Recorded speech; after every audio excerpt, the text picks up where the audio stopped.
For question number 5, which vectors if any are perpendicular or parallel? तो check करना है कि ये जो u v w first part में एंड सेकंड पार्ट में, पहले फर्स्ट पार्ट करते हैं कि इन तीनों वेक्टर्स में से कौन से पैरेलल हैं, कौन से परपेंडिकुलर हैं। ओके, तो कौन से पैरेलल हैं इनमें एंड कौन से परपेंडिकुलर हैं, ये चेक करने के लिए हमें तीन वेक्टर्स दे दिए गए हैं। तो अब आपको पता है परपेंडिकुलर वेक्टर्स कब होते हैं, अगर दो वेक्टर्स का डॉट प्रोडक्ट अगर हम लें और वो जीरो आ जाए। तो हम फिर ये चेक करने के लिए कि u v के साथ परपेंडिकुलर है तो u डॉट v लेंगे, चेक करेंगे जीरो आता है या नहीं। अगर जीरो आ जाएगा तो ये परपेंडिकुलर होगा, अदरवाइज नहीं होगा। फिर u का v के साथ चेक कर लिया, फिर u का w के साथ भी करेंगे, ठीक है। डॉट प्रोडक्ट लेकर चेक कर लेंगे परपेंडिकुलर है या नहीं, अगर जीरो आ जाएगा तो होगा। इसी तरह फिर v का w के साथ, यानी कि सबका एक दूसरे के साथ चेक करना है, क्योंकि हमें कहा गया है कौन से आपस में परपेंडिकुलर हो सकते हैं और कौन से पैरेलल।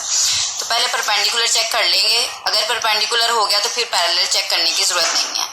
अगर परपेंडिकुलर ना हुआ तो फिर पैरेलल भी चेक करने की जरूरत होगी कि अगर परपेंडिकुलर नहीं है तो फिर पैरेलल हो सकते हैं, क्योंकि अगर एक वेक्टर परपेंडिकुलर नहीं है तो वो पैरेलल हो सकता है और अगर पैरेलल नहीं है तो परपेंडिकुलर, दोनों एक टाइम पे नहीं हो सकते। तो u डॉट v लेते हैं, डॉट प्रोडक्ट u की जगह u की वैल्यू v वेक्टर पुट किया, i नहीं था तो मैंने जीरो i लगा दिया।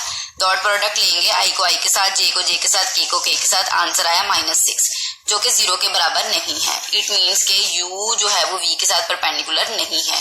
अब इसी तरह हम v डॉट w ले रहे हैं, v की वैल्यू w की वैल्यू, आंसर 18 जो कि जीरो नहीं है। इट मीन्स ये भी परपेंडिकुलर नहीं है v w के साथ। अब हम चेक करते हैं u डॉट w और इसमें आंसर है -81 जो कि जीरो नहीं है। इट मीन्स के u एंड w भी परपेंडिकुलर नहीं, कोई भी इनमें से आपस में परपेंडिकुलर नहीं है, इसलिए हमें पैरेलल चेक करने की जरूरत है। अगर यहाँ कोई हो जाता पैरेलल तो वो फिर नहीं चेक करने की जरूरत थी पैरेलल के लिए। अब पैरेलल चेक करने के लिए हम तीनों वेक्टर्स को देखते हैं कि क्या एक वेक्टर में से कोई दूसरा वेक्टर बन सकता है कुछ कॉमन लेने से। तो चलिए देखते हैं, u में से कुछ कॉमन नहीं आ रहा, v में से कुछ कॉमन नहीं आ रहा, w को देखते हैं, उसमें से 3 कॉमन आ रहा है तो w को यूज करते हैं, जो कॉमन आ रहा है वो ले लें, बाकी जो अंदर बचता है देखें कोई और वेक्टर की वैल्यू है ये वाली 5i minus j plus k। तो जैसा कि मैं देख रही हूँ कि ये u की वैल्यू है 5i minus j plus k, यानी कि w में से जब हमने कुछ कॉमन लिया जो कि -3, तो जो बाकी बचने वाली वैल्यू है वो u की बन रही है, यानी कि -3 और यहाँ पे u लगा दिया मैंने। इट मीन्स w बराबर है -3u और ये पैरेलल की कंडीशन को फुलफिल कर रहा है। तो it means u and w जो है वो पैरेलल है। इसका सेकंड पार्ट आप खुद करेंगे। क्वेश्चन नंबर 6 देखें, प्रूव करना है a cross b plus c plus b cross c plus a plus a cross c cross a plus b equal to 0। ये चीज हम देखेंगे कि 0 के बराबर आती है या नहीं। तो लेफ्ट हैंड साइड सॉल्व करते हैं। इसके लिए हम ये रोटेशन बना लेते हैं जो i j k की थी। तीन वेक्टर्स हैं a b c, यानी कि इस तरह की रोटेशन में है।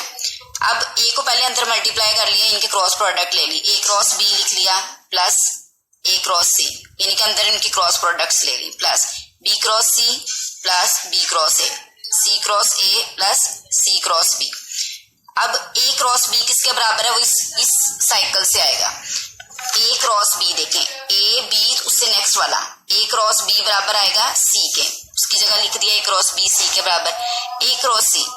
अब देखें ये एरोस इधर को लगे हुए हैं, यानी कि रोटेशन हमारी एक्चुअली ये वाली है चल रही, लेकिन हमारे पास आ रहा है a क्रॉस c, यूं उल्टी रोटेशन हो गया, एरो से उलट हो गया, तो हम a क्रॉस c की जगह लिखेंगे तो यही वाला जो तीसरा बचता है, लेकिन साइन उलट ले लेंगे क्योंकि एरोस उलट जा रहे हैं तो फिर माइनस लेंगे, पहले हम प्लस लेते हैं। तो a cross c minus b के बराबर प्लस b क्रॉस c, सीधे ही एरो है तो वो तीसरे वाला a के बराबर होगा।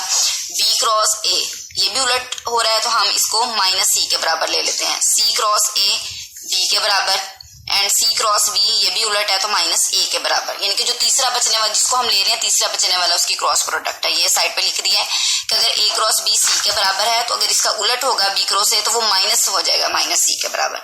अब इनमें देखें c से कैंसिल हो गया, b से, a से, प्लस माइनस के साथ ये आंसर आ गया 0, जो कि हमें प्रूव करना था लेफ्ट हैंड साइड इक्वल आ गई राइट हैंड साइड के। अब क्वेश्चन नंबर 7 देखें, if a plus b plus c equals 0 then prove that a cross b is equal to b cross c is equal to C cross A. ये चीज हमने prove करनी है इस condition को यूज करते हुए। तो चलिए हम ए प्लस बी प्लस सी इक्वल 0 को यूज करते हैं जो गिवन कंडीशन है।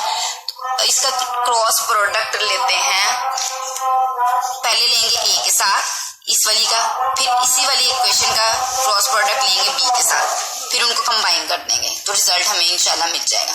तो क्रॉस प्रोडक्ट हम दोनों साइडों पे लेंगे, पहले ए के साथ लेते हैं, इधर भी ए क्रॉस लगा दिया, इधर भी ए क्रॉस लगा दिया, ठीक है। A cross A plus A cross B, A cross C, अंदर ले गए ए क्रॉस को, ए क्रॉस 0 0 होगा। ए क्रॉस ए आपको पता है कि पहले भी मैंने बताया था आई क्रॉस आई किसके बराबर था, क्रॉस प्रोडक्ट। अब इस आई की जगह ए है, सेम है, क्रॉस प्रोडक्ट में जब भी सेम वेक्टर्स होंगे वो 0 आएगा। ये सारे वेक्टर्स हैं, वेक्टर साइन इनके नीचे मौजूद है। ए क्रॉस बी वो हमने वैसे ही रहने दिया, और ये भी ए क्रॉस बी इधर ही रहने दिया, और इधर से ए क्रॉस सी को उधर ले गए जो कि प्लस था तो माइनस हो गया। अब ए क्रॉस बी, ए क्रॉस सी क्या माइनस खत्म करने के लिए हमने इसकी डायरेक्शन उलट दी जो कि सी क्रॉस है, इसको हमने नाम दे दिया इक्वेशन नंबर 2 का। अब इसी इक्वेशन नंबर 1 की क्रॉस प्रोडक्ट लेते हैं बी के साथ, यानी कि बी क्रॉस, अंदर यही वाली इक्वेशन दोनों तरफ ले लिया, बी को अंदर ले गए, cross product B cross A, B cross B, B cross C, और ये चीज 0 हो गई।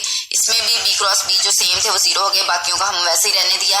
तो ये उधर लेकर गए माइनस के साथ, उलट दिया ए क्रॉस बी। अब इन दोनों को कंबाइन कर लें, इक्वेशन नंबर 2 एंड 3 को, कंपेयरिंग 2 एंड 3, तो देखिए ए क्रॉस बी बराबर है बी क्रॉस सी, और बी क्रॉस सी बराबर है सी क्रॉस ए के। तो ये हमारे पास रिजल्ट मिल गया हमें जो चीज हमने प्रूफ करनी थी।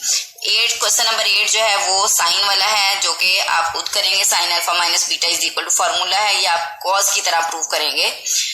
क्वेश्चन नंबर 9 देखें, अगर ए क्रॉस बी 0 हमें गिवन है एंड ए डॉट बी, यानी कि क्रॉस प्रोडक्ट दो वेक्टर्स का 0 है, डॉट प्रोडक्ट 0 है, तो अब हम क्या कंक्लूजन बता सकते हैं कि ए बी की वैल्यूज क्या हो सकती हैं। तो दोनों को चेक कर लेते हैं, ए डॉट बी एक दफा 0 कैलकुलेट करते हैं और एक दफा ए क्रॉस बी 0 कैलकुलेट करते हैं।